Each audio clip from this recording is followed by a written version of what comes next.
Olá, pessoal que está chegando agora, eu sou a doutora Marisley. Preparei esse material com muito carinho para vocês e desde já agradeço aí a equipe da Cesupa que mandou esse material para a gente e nós fizemos uma adaptação dele. Vamos lá, como funciona a tutoria em medicina? Primeiro passo, vamos relembrar aí nosso ilustre Platão, que disse muito antes de Cristo que o problema de nossos médicos é considerar o corpo e a alma como coisas separadas. Esse, então, é um princípio importante para nós falarmos sobre tutoria, porque não são separados, né? Vamos lá.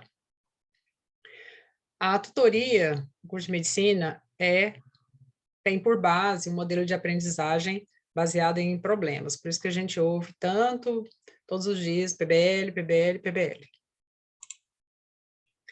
Isso não é de ontem, né? John Dewey já falava sobre o processo de ensino-aprendizagem, que está baseado numa compreensão de que o saber é constituído por conhecimentos e vivências que se entrelaçam de forma dinâmica, né, distante da previsibilidade das ideias anteriores. Considere essas ideias aí que tem que estar sem acento. Então, esses alunos e esses professores, né, detentores de experiências próprias, tudo isso é aproveitado nesse processo de ensino-aprendizagem. Tudo bem que o professor ele tem uma visão sintética dos conteúdos, os alunos uma visão sincrética, e isso torna a experiência de ambos extremamente importante no momento do aprendizado, muito mais do que os conteúdos formais. Então, ele fala dessa aprendizagem coletiva, e se a aprendizagem é coletiva, a produção de conhecimentos também é. Mas não é de hoje que existe uma luta aí para mudar a forma de ensino, mesmo porque a forma tradicional não tem tido grande sucesso. Só que a pergunta, por que limitar-se a transmitir conhecimentos se os estudantes dispõem para isso? Além da imprensa escrita, inventada há mais de 500 anos, outros meios, como a internet, por exemplo. Por que não privilegiar as discussões em torno de temáticas levantadas junto aos alunos? Por que não prestigiar a aquisição de conhecimentos ou de mentes, né, criativas, inquiridoras? Por que, né? Porque o debate ele é tão importante e por que não fazer isso? Não só a questão do debate, mas também por meio de resolução de problemas que sejam extraídos ali da própria realidade onde todos eles já estão inseridos. Foi assim que, provavelmente inspirado nas ideias de Paulo Freire, a Universidade de Macalester, em 1974, começou a pensar nesse formato, né, em responder essas perguntas. A Universidade de Maastricht também, em 76, a Universidade de Novo México, em 79, a Escola Médica de Harvard, em 85. A própria Harvard, né, publicou essa informação, dizendo que diversas escolas já tinham adotado inovações mais radicais, mas a proposição de Harvard, então, marcou a incorporação de um novo modelo de cerne das instituições de ensino e pesquisa de indiscutível prestígio, gerando uma significativa pressão para mudanças de outras instituições. Claro, precisamos lembrar da doutora Jill Gilbert Fest, que foi a primeira presidente mulher ali que estimulou essas mudanças na forma de ensino ali em Harvard. Leros Jackson e Gelli, eles, em 85, eles disseram o seguinte, que a maioria das escolas médicas que estão implementando o PBL usam tutorias como ferramenta principal. No entanto, um grande ato existe entre como o novo programa é desenhado e como bem ele atinge seus objetivos. Como que está, então, aqui no Brasil? Aqui no Brasil, a Faculdade de Medicina de Marília, em São Paulo, começou a implantar esse formato, Universidade Estadual de Londrina, a UNAERP, Universidade da Cidade de São Paulo, Unicid, várias instituições, a Uniderp, várias instituições foram implantando, como a CESUP, por exemplo.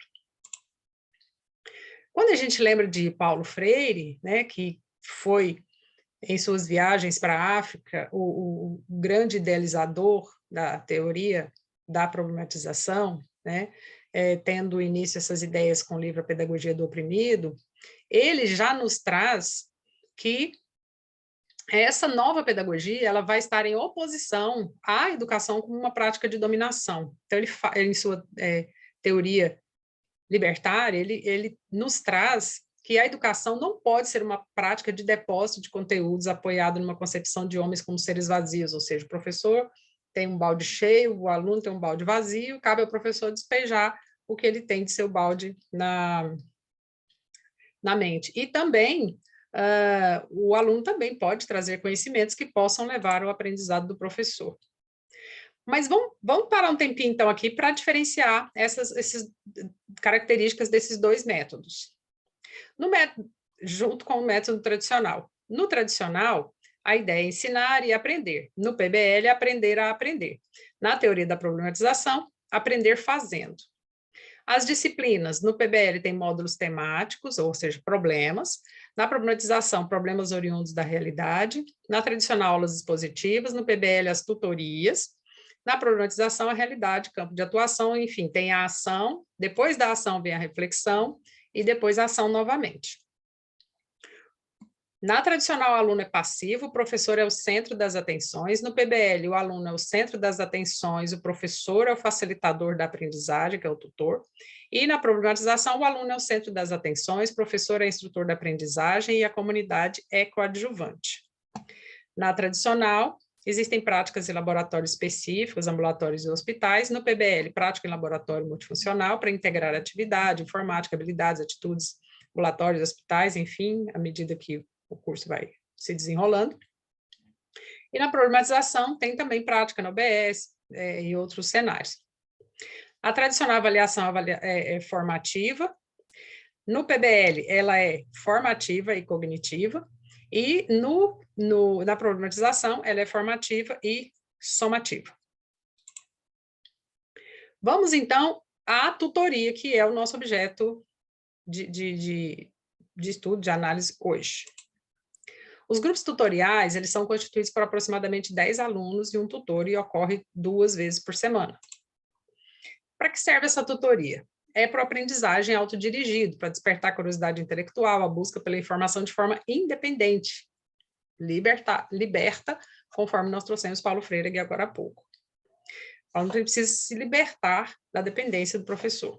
Ele desenvolve raciocínio clínico e resolução de problemas. Enfim, a execução dos passos do raciocínio clínico, da identificação do problema, geração de hipóteses, a identificação e uso adequado das fontes de informação.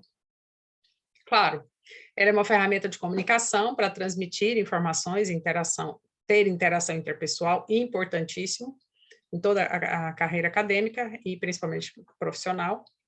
Autoavaliação e avaliação interpares, ou seja, identificação de virtudes e fraquezas pessoais e dos pares, desenvolvimento de estratégias de melhora.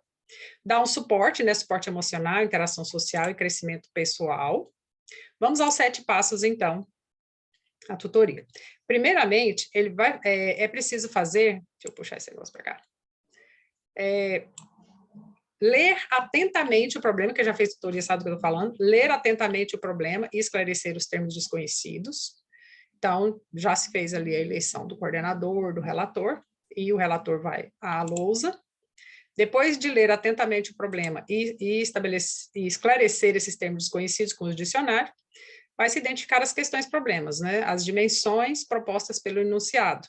Essa discussão, na maioria das vezes, ela acontece por meio de uma chuva de ideias. Oferecer explicações para essas questões com base no conhecimento prévio que o grupo tem sobre o assunto. Então, os próprios alunos buscam esses conceitos. Resumir essas explicações com base no problema que foi lido. Estabelecer objetivos de aprendizagem que leve o aluno ao aprofundamento e complementação dessas explicações. Já já eu explico novamente esses passos detalhadamente. Então, feito isso, definidos os objetivos de forma coletiva, o aluno, então, vai fazer o seu estudo individual, respeitando os objetivos alcançados.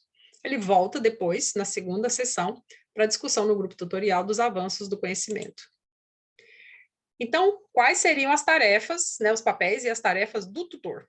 Bem, o tutor ele precisa conhecer o conteúdo do módulo educacional.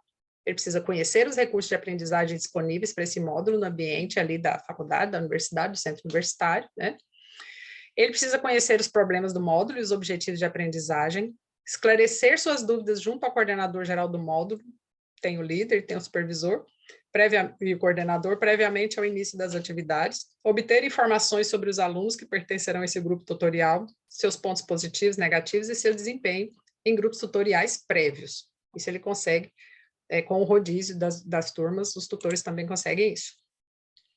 Solicitar ao grupo que indique um coordenador de atividades e um secretário, né, um relator, para cada problema a ser trabalhado, garantindo a rotação desses papéis entre os alunos do grupo durante o tutorial.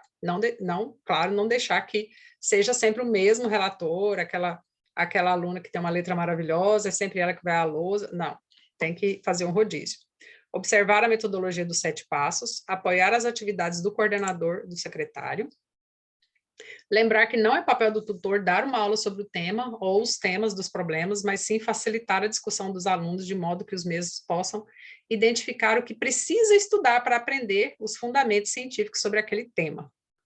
Não intimidar os alunos com seus próprios conhecimentos, mas formular questões apropriadas para que os alunos enriqueçam suas discussões quando necessário. Enfim, conduzir o aluno para que ele chegue à resposta.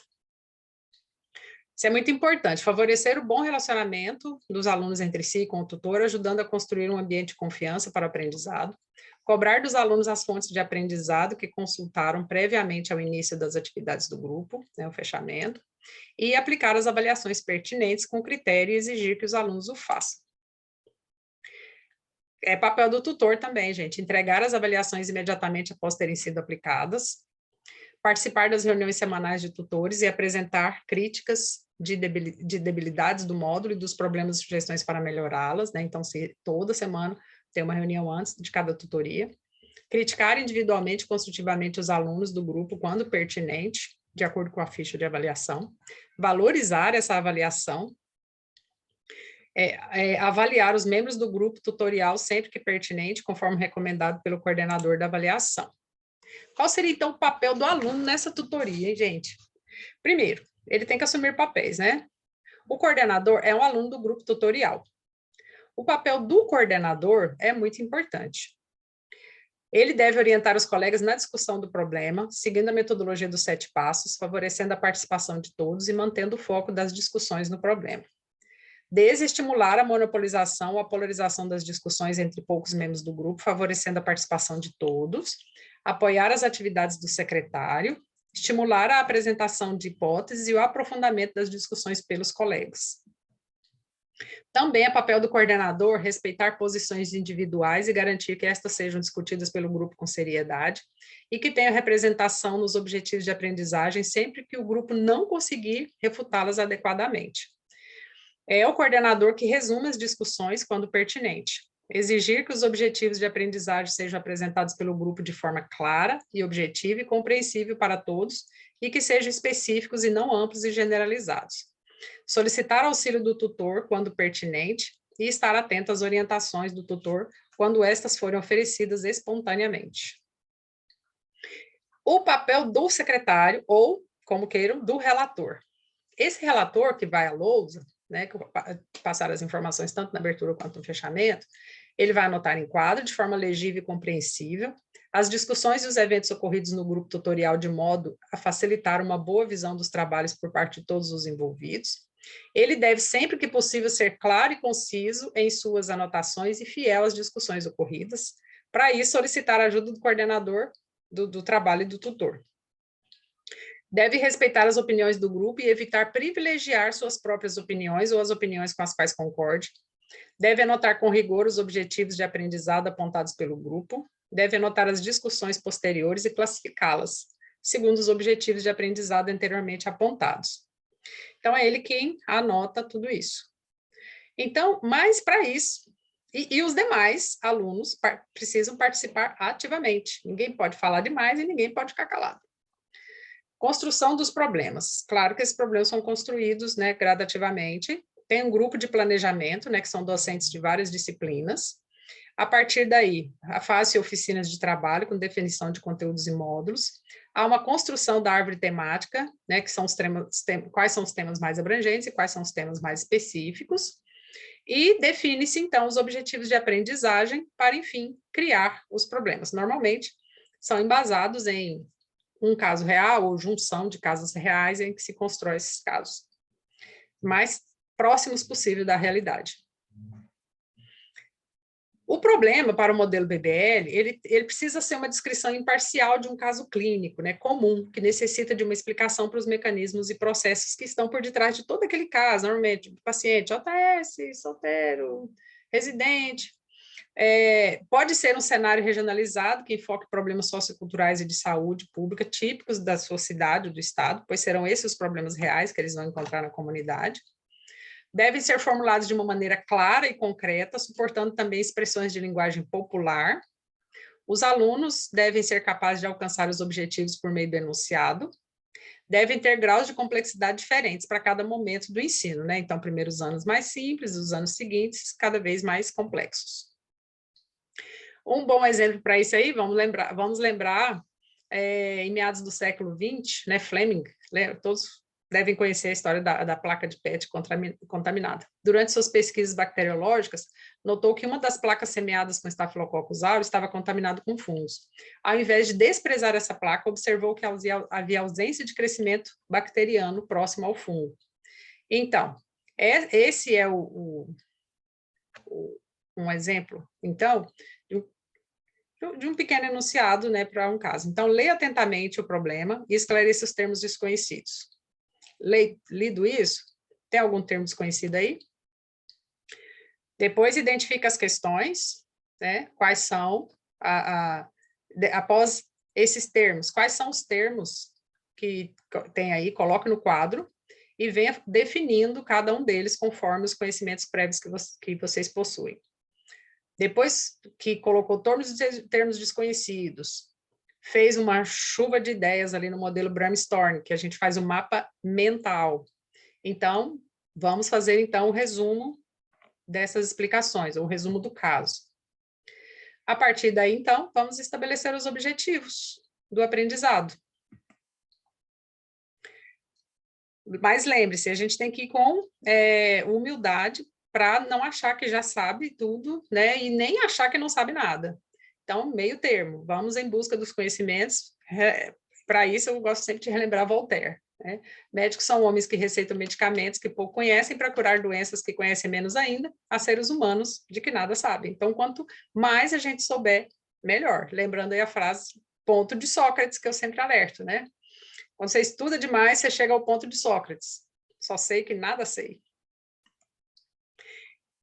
O tutorial virtual, ele funciona mais ou menos assim, de forma semelhante, né? Verificar previamente o problema.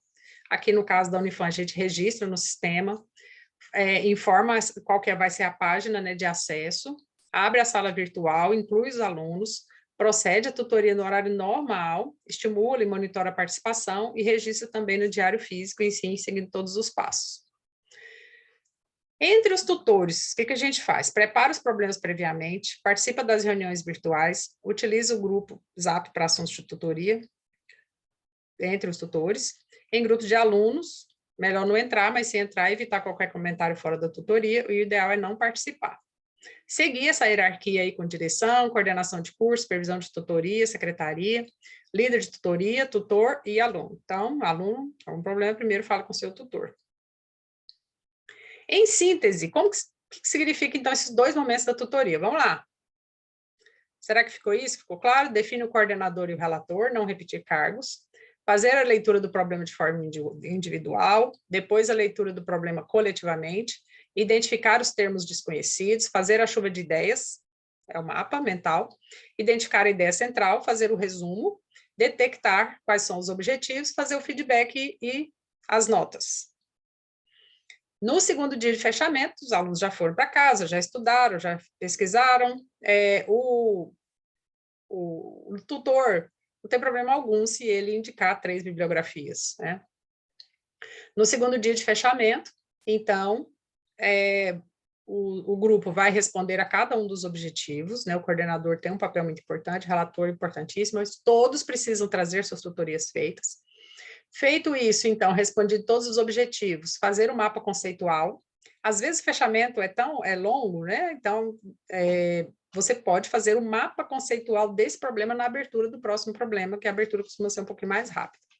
Pode ser feito no dia da abertura do próximo problema, e, novamente, um feedback e as notas.